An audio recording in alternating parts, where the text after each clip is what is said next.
Assalamualaikum warahmatullahi wabarakatuh.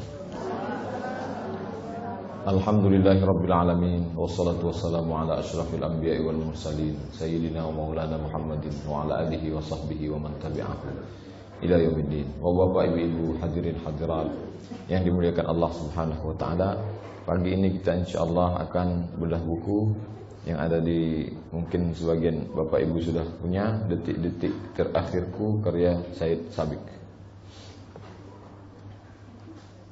Judul asli buku ini Limadza A'zamuni.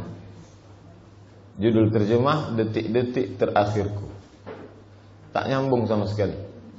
Limadza artinya mengapa. A'zamuni, mereka memuliakan aku. A'zam diambil kata azim. Shadaqallahul azim. Mengapa mereka mengagungkan aku? Mengapa mereka memuliakan aku, kata Said Qutb. Diterjemahkan detik-detik terakhirku. Membohongkah si penerjemah? Tidak, dia sesuai yang menarik bahasanya. Nah, oleh sebab itu kita luruskan. Biografi penulis. Nama Said Qutb, lahir 1906 di Musna, Provinsi Asyut, Mesir. Pendidikan sekolah umum 1929, sekolah Inggris di Kairo, karena waktu itu Mesir jajahan Inggris, mereka buat sekolah, dan sampai sekarang pun masih ada sekolah Inggris. Ada juga American University di Kairo. Kemudian lulus 1933, karir beliau sebagai pegawai negeri sipil di Dignas, Kementerian Pendidikan Nasional. Beliau juga sebagai seorang penulis novel. Novel beliau yang pertama yaitu Al-Ashwaq. Ashwaq jamak dari kata syauq, duri-duri. Al-Ashwaq, duri-duri. Kemudian 1939 ditarik ke kantor pusat di Kairo, yang sebelumnya tinggal di provinsi, karena karirnya bagus lalu ditarik. Jadi begitulah perjalanan karir seorang Said Qutb. Bahwa di akhir hayatnya terjadi pergolakan, titik balik, kemudian yang awalnya jadi pegawai pemerintah justru melawan pemerintah dengan sangat frontal. Begitulah perjalanan hidup manusia. Jadi dia bukan dididik dari pesantren, pendidikan agama, lalu kemudian enggak. Jadi ada perjalanan hidup Said Qutb. Satu sisi buku ini tak dapat menampilkan semua isi kepala Said Qutb, tapi paling tidak adalah gambaran tentang apa yang ada dalam pikiran seorang bernama Said Qutb. Memperoleh beasiswa Dignas ke Amerika 1984 di Colorado State College of Education, sekarang University of Northern Colorado. Nah, jadi waktu itu ada program, kita tahu Mesir sama seperti kita, pengiriman siswa. Bahkan dosen-dosen Al-Azhar itu banyak dikirim. Rektor Universitas Al-Azhar pertama, Muhammad Al-Bahi, itu dapat doktor dari Bonn, Jerman.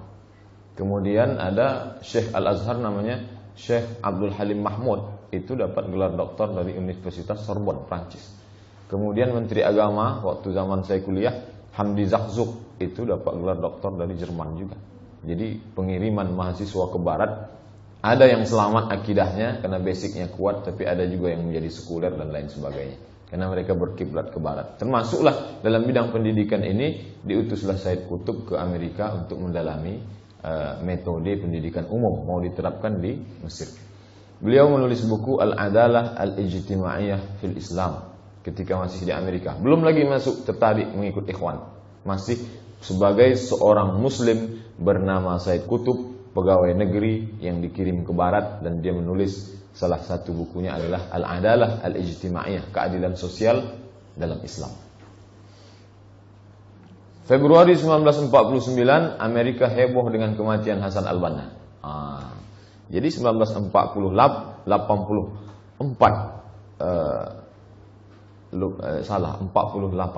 bukan 48, salah ketik. 48 mereka pergi beliau ke Amerika. 49 setahun setelah di Amerika meninggal Hasan Al-Banna yang ditembak mati waktu di Mesir. Ketika Hasan Al-Banna meninggal itu, maka orang Amerika heboh. Mereka bernyanyi gembira, teriak senang, mati seorang musuh barat bernama Hasan Al-Banna. Nah, disitulah bangkit semangat seorang Said Qutb. Mengapa Amerika senang mati Hasan Al-Banna? Apa yang terjadi sebenarnya? Ada apa pada diri Hasan Al-Banna? Jadi ternyata sekampung, satu negara, sama-sama di Mesir, dia tak kenal. Tapi ketika dia di luar, baru dia tahu. Nah, ini jadi pergerakan pemikiran itu tak selamanya ketika kita bersentuhan langsung, padahal bukunya banyak tersebar pemikirannya, tapi selama di Mesir justru dia tak ada interaksi sama sekali. Tapi ketika di Amerika dia lihat orang Amerika senang dengan kematian Hasan al-Banna, itulah yang menjadi pemicu dia, titik balik dia untuk berbalik arah. Jadi banyak juga di antara orang yang ketika menjalani hidup ini lewat datar saja, tapi pada sampai titik tertentu dia mulai berbalik melihat ke belakang. Titik balik Hasan al-Banna, titik balik Said Qutb adalah ketika kematian Hasan al-Banna dirayakan orang dengan pesta pora di Amerika. Kemudian tahun 1950 Said Qutb kembali ke Mesir. Tahun 1953 bergabung dengan IM, Ikhwanul Muslimin, organisasi politik, sosial, budaya, agama, ormas yang didirikan oleh Hasan al-Banna. Kemudian beliau menulis buku Amerika Allati Ra'aitu. Amerika Allati yang Ra'aitu, yang pernah kulihat dengan mataku sendiri. Dia menulis Amerika yang pernah saya lihat dengan mata kepala saya sendiri. Dia bercerita tentang bagaimana kemajuan materi tapi tidak diimbangi dengan kemajuan spiritual. Banyak terjadi kesenjangan. Apakah itu pendidikan? Pendidikan itukah yang akan kita adopsi lalu kita bawa ke Mesir, ke negeri Islam?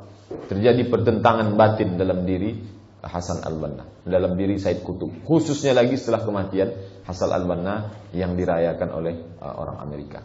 Kemudian pada tahun 1954 terjadi tragedi Al-Mansyah. Nanti pada pembahasan selanjutnya akan saya ceritakan detailnya. Titik penangkapan besar-besaran terhadap aktivis Ikhwan adalah ketika terjadi tragedi Mansyah. Saat itu hampir 1000 aktivis Ikhwan ditangkap dan Said Qutb termasuk yang ditangkap, di penjara hanya 8 bulan saja. Sejak 54 sampai 64, 10 tahun itu hidupnya lebih banyak dihabiskan di dalam penjara. Karena dia anggap sebagai seorang penggerak. Kalau dia keluar, dialah motor untuk menggerakkan massa. Maka motor-motor ini harus dimatikan. Ibarat sebuah HP yang canggih, yang hebat, maka ini hebat kalau dia berfungsi. Bagaimana cara mematikan? Matikan baterainya. Baterainya itu adalah Said Qutb yang mampu membangkitkan semangat. Maka dia dibungkam. Bisa bayangkan dari 54 sampai 64 hanya 8 bulan saja di luar. Isinya adalah kebanyakan di dalam penjara. Kemudian pula seorang Said Qutb yang hebat, cerdas itu di dalam penjara tak mematikan kreativitasnya. Selama di dalam itu beliau menulis tafsir berjudul Fi Zilalil Quran. Zilal artinya naungan, di bawah naungan Al-Quran. Beliau juga menulis buku berjudul Ma'alim Fit Tariq, petunjuk dalam jalan dakwah, dalam jalan menjalankan agama Islam. Di sinilah kelihatan Bapak dan Ibu hadirin yang dimuliakan Allah Subhanahu wa taala, bahwa iman tak dapat didinding dengan tembok.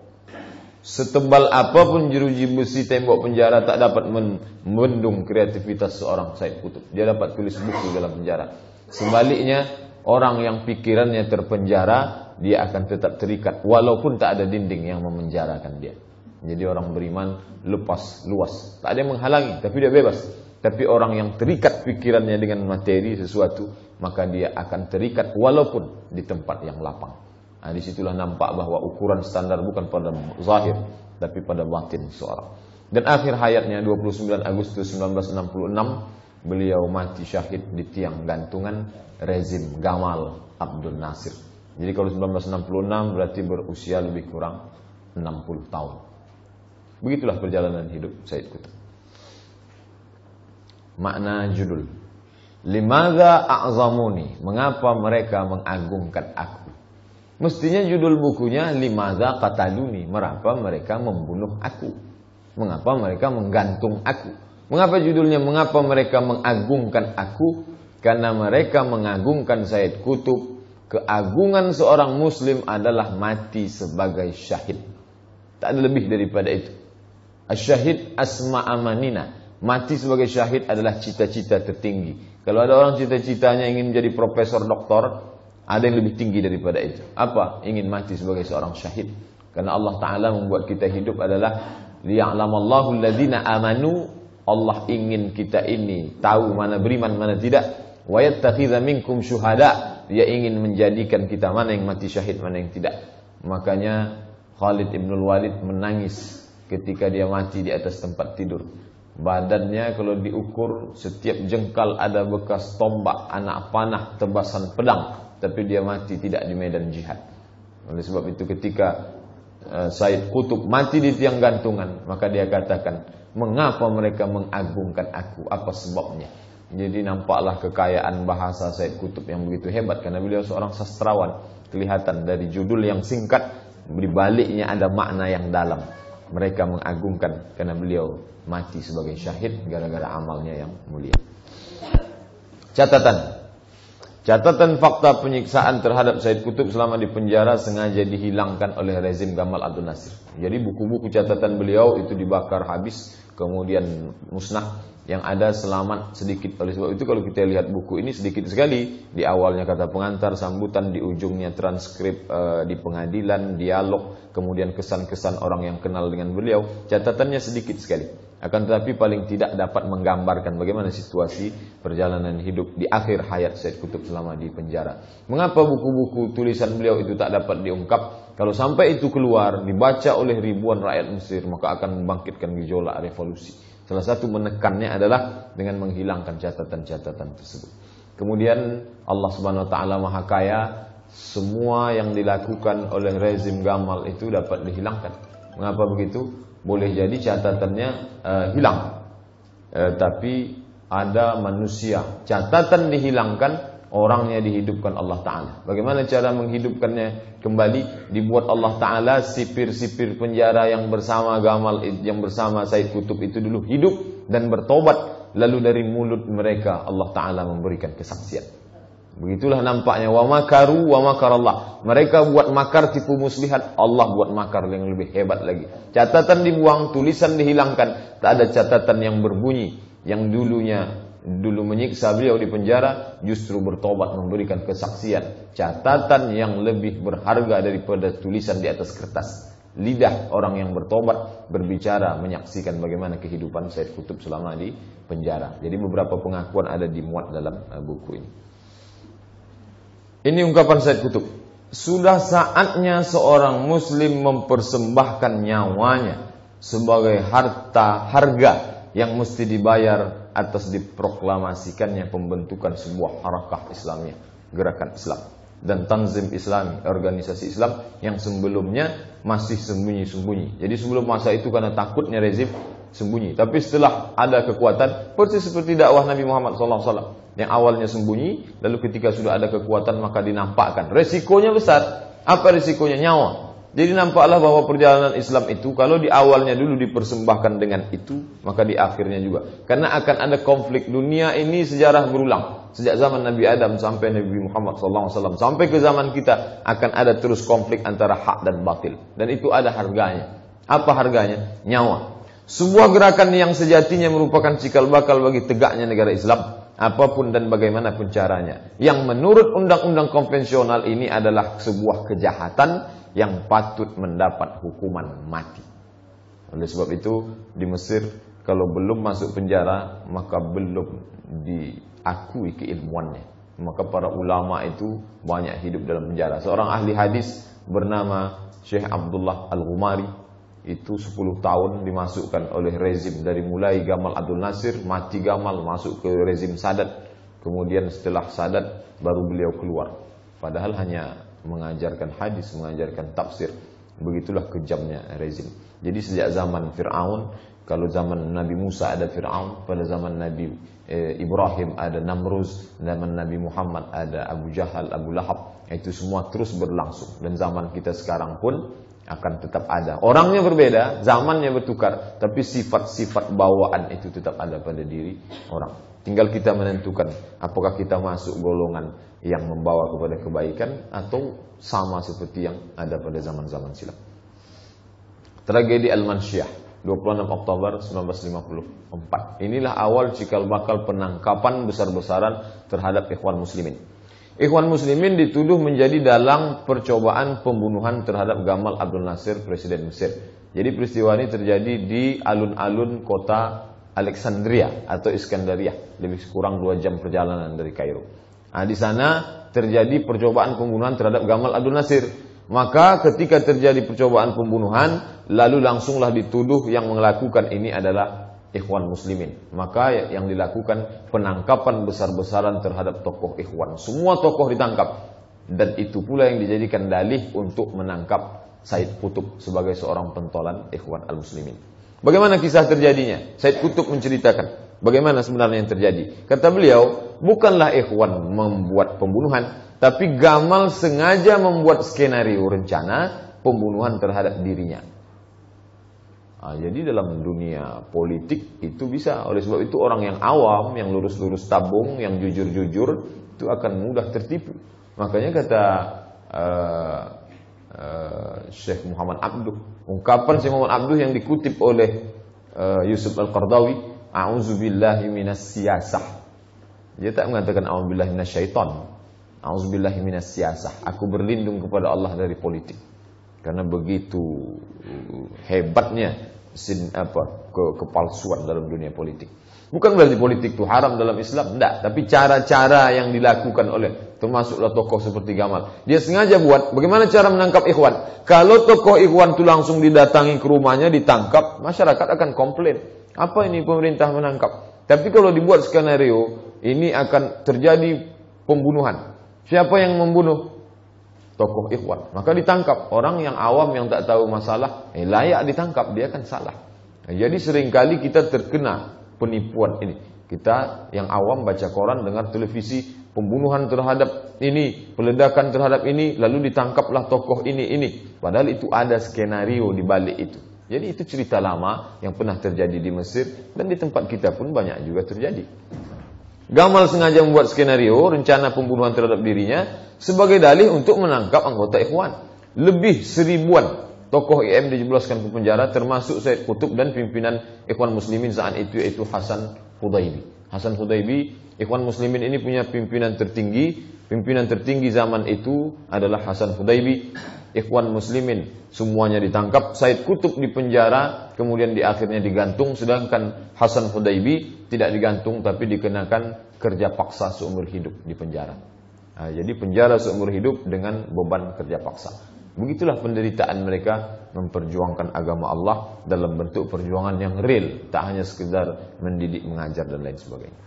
Kemudian terjadi pula yang disebut dengan penjara Laimantara, yang disebut dengan istilah bahasa Arabnya mazbahah Laimantara. Mazbahah artinya penyembelihan, pembantaian besar-besaran terhadap kaum muslimin yang dipenjara oleh rezim Gamal.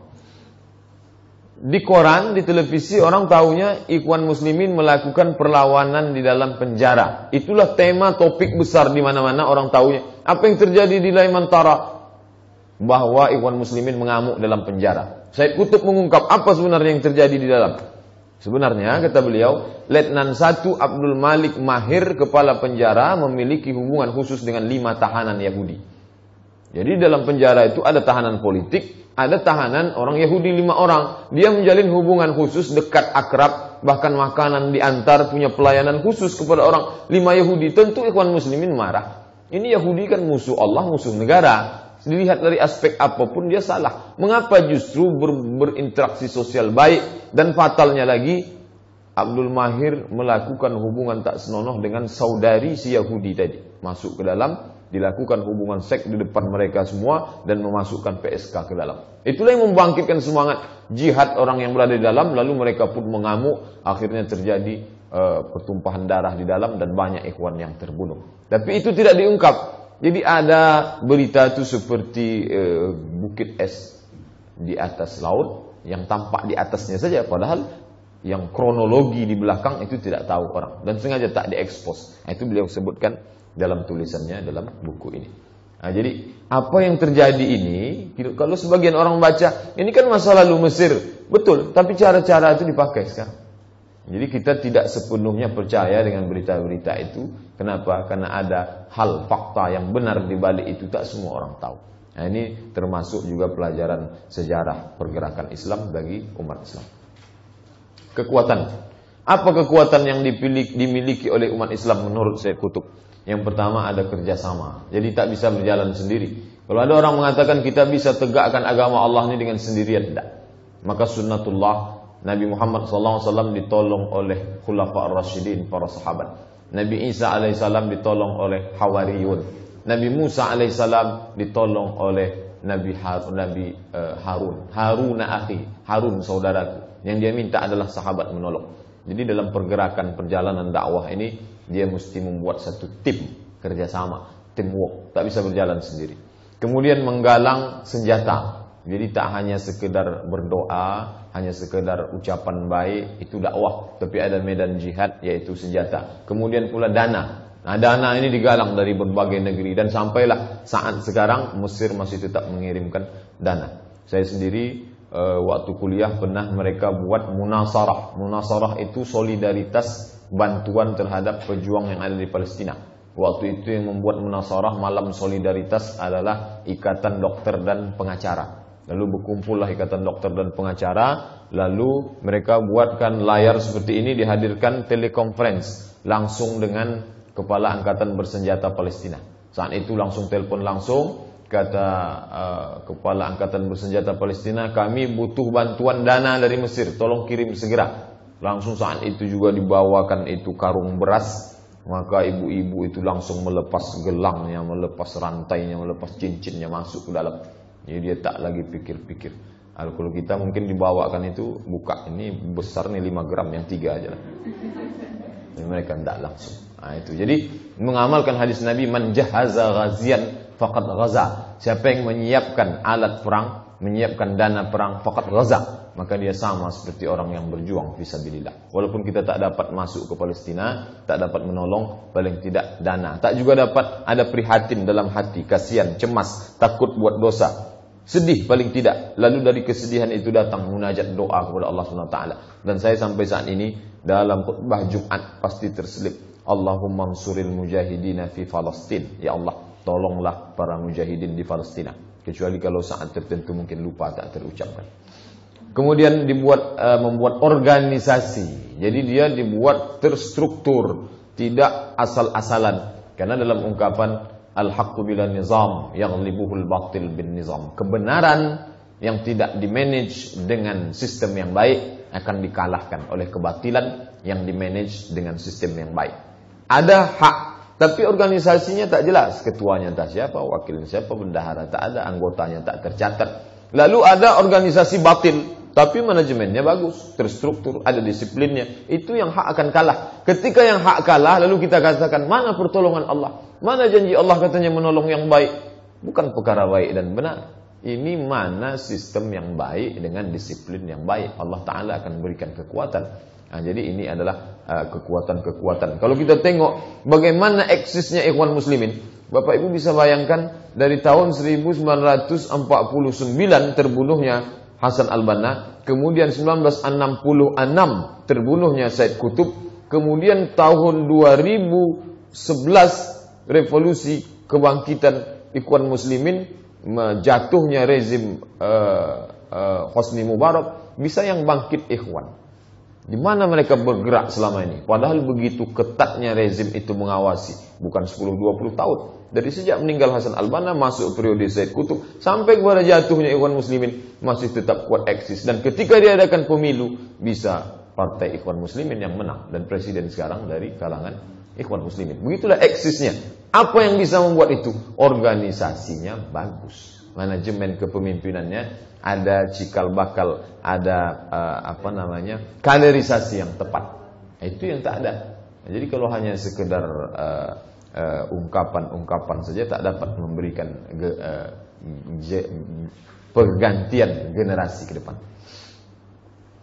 Ini salah satu bentuk yang beliau ceritakan, bahwa Ikhwan Muslimin itu tak hanya di Mesir, tapi ada utusan dari Sudan, ada utusan dari Irak, ada Yordania, ada Libya, ada Palestina, ada pula yang dari Suriah. Mereka inilah datang menunjukkan bahwa pemikiran itu tak dapat disekat, semuanya menyebar ke berbagai tempat. Boleh jadi dia di Suriah tak dapat membuat partai, tapi dia bisa dalam bentuk pemikiran. Pemikiran-pemikiran para tokoh ikhwan dituliskan dalam buku.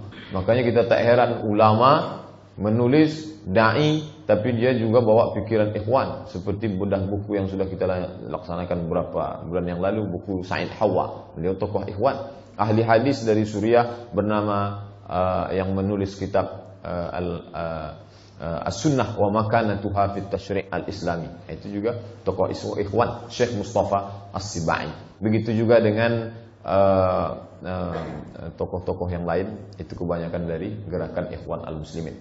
Termasuklah sekarang yang masih eksis, masih hidup, yaitu Dr. Yusuf Al-Qaradawi yang ada di Qatar. Bisa dilihat dalam webnya qatarqaradawi.net. Itu juga tokoh Ikhwan Muslimin. Apa bedanya dai yang Ikhwan dengan dai yang tidak Ikhwan? Dai yang tidak Ikhwan, dia hanya mengajak kepada mari bangkitkan Al-Quran, mari hidupkan sunnah Nabi, mari kepada takwa kepada Allah, mari. Tapi tak ada pesan politik Islam di dalam. Seakan-akan Islam ini tak punya kekuatan politik. Tapi dai yang sudah masuk pikiran Ikhwan Muslimin Hasan Al-Banna dalam pikirannya bahwa Islam ini mesti ditopang, ditolong, dikuatkan dengan kekuatan politik. Ada nuansa lain dalam dakwah. Itu Bapak Ibu bisa bandingkan dengan kelompok ini, jamaah ini, dan lain sebagainya. Ini pengalaman-pengalaman beliau selama di penjara, pengalaman-pengalaman yang menyakitkan, bagaimana siksaan hampir tak tertulis sama sekali karena catatan itu banyak yang hilang, walaupun ada disebutkan beberapanya. Dan bisa kita baca dalam buku lain. Yang sepenjara dengan beliau adalah Zainab Al-Ghazali, adiknya Syekh Muhammad Al-Ghazali. Itu beliau menulis buku Ayyam fi Hayati, hari-hari kehidupan saya selama di penjara. Disebutkan di situ, di penjara bawah tanah yang gelap, tak ada ventilasi udara, tak ada angin, tak ada cahaya sama sekali. Disitulah diletakkan Said Qutb. Kemudian semua sampah di dalam penjara itu ditumpuk, nasi busuk, semuanya diletakkan di depan penjara Said Qutb, agar dia hidup dalam keadaan tersiksa. Berapa lama itu? Dari 1948 sampai 19 terjadinya 46 Mansyah sampai beliau digantung 1966. Hanya 8 bulan saja bebas. Lain itu hidup dalam penjara. Begitulah kehidupan Said Qutb. Padahal apa yang mau dia cari dalam Ikhwan? Kalau ditengok tokoh yang sudah mapan secara materi, kedudukannya hampir deputi menteri pendidikan, sudah dikirim ke Amerika untuk belajar. Apa yang dicari Said Qutb itu sebenarnya? Materi tak ada sama sekali, tapi ada kepuasan batin dalam diri seorang. Oleh sebab itu kalau ada orang sudah merasa puas dengan popularitas, belum sampai pada derajat iman. Kalau ada orang puas dengan harta yang banyak, belum. Bukan itu. Puas ketika melihat hukum Allah ditegakkan, itulah kepuasan yang dapat membawa kita kepada ampunan Allah SWT. Nah, itu yang ada pada diri Said Qutb. Materi sudah sampai kepada tingkat derajat hampir ke menteri, diutus ke Amerika, dapat beasiswa, sekolah hebat, prestasi banyak, tak dapat memuaskan hati seorang Said Qutb. Yang dia cari adalah ingin menegakkan agama Allah Subhanahu wa taala. Selama di penjara, beliau ada menjalin hubungan dengan Abdus Salam Arif, yaitu presiden Irak. Bagaimana ceritanya presiden yang di Irak bisa kenal dengan dia yang ada di penjara bawah tanah di penjara Mesir? Orangnya tak ketahuan. Zaman sekarang tidak ada. Tidak seperti zaman sekarang ada internet, ada informasi yang begitu terbuka. Saat itu sulit semuanya. Dari mana mereka tahu? Ternyata tulisan beliau di tafsir Fizilal Quran itu dibuat di radio. Jadi didengar oleh Abdus Salam Arif, dan buku tafsir itu sampai. Kebetulan Abdus Salam Arif ini orang yang tertarik pada keindahan bahasa, sastra. Jadi ketika dia baca, ini bahasanya menarik sekali. Tak dapat ditulis oleh orang lain. Karena Said Qutb penulis novel. Jadi beda antara buku yang ditulis oleh orang ulama fikih yang halal haram, dengan yang ditulis oleh seorang yang bahasanya begitu bagus. Kalau Bapak Ibu baca itu tulisan Said Qutb dalam Fizilalil Quran, Masya Allah, bahasa yang begitu indah, dan kosakatanya unik-unik. Kalau kita tak paham, justru tak menarik sama sekali, karena memang kosakatanya yang banyak. Begitu juga dengan kunjungan Mufti Libya. Ada Mufti Libya datang mengunjungi beliau, prihatin. Kemudian kartu ucapan dari Jamaat Islami Pakistan, Karachi. Kemudian juga datang dari Nadwatul Ulama di India, yang dipimpin oleh Syekh Abdul Hasan An-Nadawi, yang pendidikan besar, lembaga pendidikan besar di India. Ini mereka memberikan dukungannya kepada Said Qutb. Catatan penjara militer Mesir 22 Oktober 1965. Semua catatan ini beliau bukukan, beliau tuliskan menjelang kematian beliau, setahun sebelum meninggal, yaitu meninggalnya tahun 1966. Catatan sipir yang tobat. Seorang sipir yang tobat bercerita bagaimana kehidupan Said Qutb di dalam penjara. ketika itu orang yang akan digantung mati, maka dia akan didatangi oleh syekh yang diutus oleh kerajaan atau pemerintah untuk mengajar bagaimana cara syahadat dan lain sebagainya. Nah, jadi Syekh Said Qutb pun diajar, hai Said Qutb, kamu silakan bersyahadat karena kamu akan digantung. Lalu apa jawab Said Qutb? Wahai Syekh, kamu datang untuk menyempurnakan sandiwara ini. Saya ini mau digantung gara-gara la ilaha illallah ini, kata Said Qutb. Saya ini digantung gara-gara la ilaha illallah ini. Kamu dapat gandum gara-gara la ilaha illallah. Nah, ini kesaksian saksi yang melihat bagaimana Said Qutb ketika ditawari untuk mengucapkan la ilaha illallah. Hai Said Qutb, ucapkanlah la ilaha illallah. Maka dia tak jawab, dia katakan, kamu datang untuk menyempurnakan sandiwara ini. Mengapa dia katakan sandiwara? Dari awal 1946 sudah sandiwara. Sandiwara dengan peristiwa Mansyah, dituduh ikhwan punya kerja. Lalu sandiwara dengan di Laimantara. Kemudian sandiwara pula sekarang dia dituntut mau hukuman gantung karena subversif, mau mengkudeta Gamal Abdul Nasir, mau mengembalikan konstitusi Mesir dari sekuler ke Islam. Yang dia katakan, kamu Syekh hanya datang bukan mau mengislamkan, bukan mau mensyahadatkan saya, tapi mau menyempurnakan sandiwara ini, kata dia. Oleh sebab itu, bukan berarti dia tak bersyahadat, dia bersyahadat, tapi dia ingin mengatakan bahwa kebenaran yang ditunjuk oleh penguasa zalim, maka itu tak ada apa-apa. Kemudian ketika orang mengajak dia untuk ada satu dialog lagi, menyuruh dia untuk bertaubat. Bertaubatlah kamu kepada Allah, karena yang kamu lakukan ini salah, karena kamu melawan pemimpin. Melawan pemimpin berarti perbuatan salah. Ini kata ulama-ulama, saya tak mengatakan ulama, tokoh-tokoh yang menjilat kepada rezim Gamal, ingin menyudutkan. Maka apa jawab Said Qutb waktu itu? Andai yang diputuskan ini adalah salah, untuk apa saya memohon kepada yang salah? Andai keputusan ini benar, lalu saya terima dengan senang hati. Jadi dia tidak mengatakan bahwa itu benar. Andai benar pun tetap dia terima. Tapi kalau itu salah, untuk apa saya memohon belas kasih kepada orang yang bersalah? Jadi tidak ingin menisbatkan diri kepada kesalahan orang lain, lalu dia dikatakan selamat. Mengapa? Karena dapat ampunan dari orang yang salah. Apa beda kita dengan benar dan salah?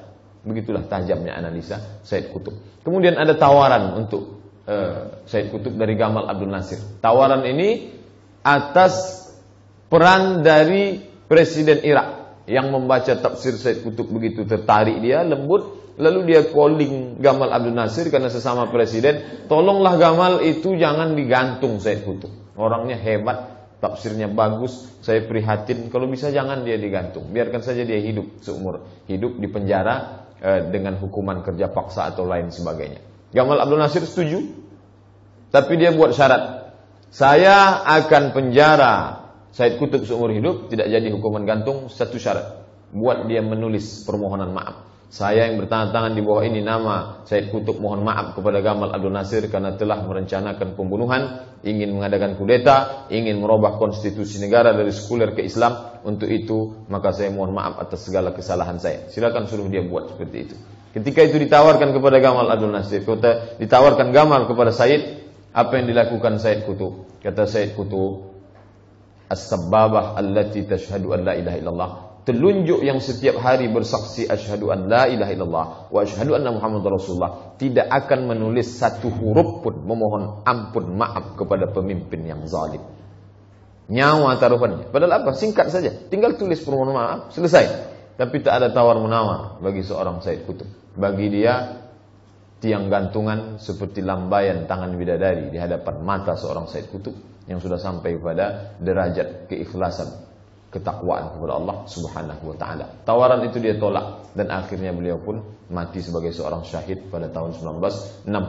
Nyawanya hilang, melayang, jasadnya dikubur, tapi spiritnya tetap. Ini menjadi, bisa Bapak Ibu bayangkan berapa buku ini dicetak, dibaca oleh seluruh umat Islam di dunia, terjemahkan ke bahasa Inggris, bahasa Arab, bahasa Prancis, bahasa berbagai macam, termasuklah bahasa kita. Dan hari ini kita kaji di bulan suci Ramadan, berapa di antara kita lalu disampaikan pula kepada orang lain, memberikan inspirasi, dan itu mengalir kepada Sayyid Qutb. In qata'a amaluhu, putus amalnya, salah satu yang tetap mengalir adalah ilmun yuntafa'u bih.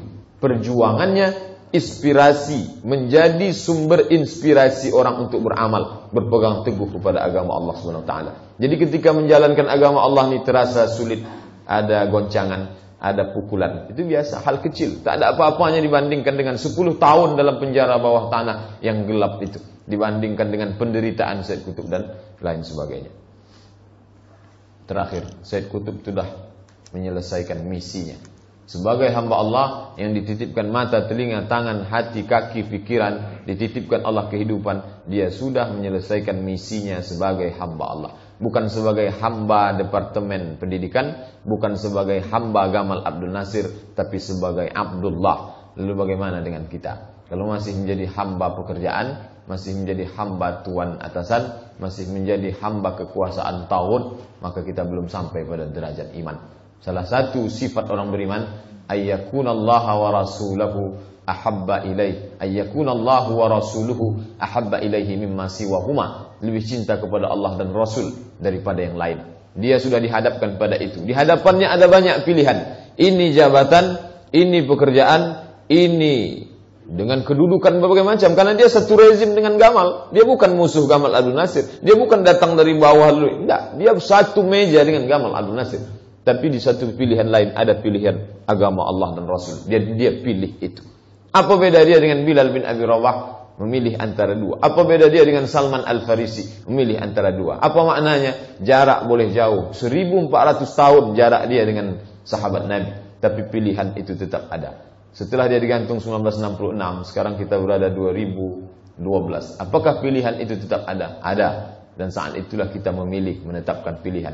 Tepat pilihan kita, sabar dengan pilihan itu, lurus kita memilihnya, maka kita pun akan bersama dengan orang-orang minan nabiyyin, para nabi, was-siddiqin, orang yang benar, was-syuhada, orang yang mati syahid, was-salihin, dan orang-orang yang salih.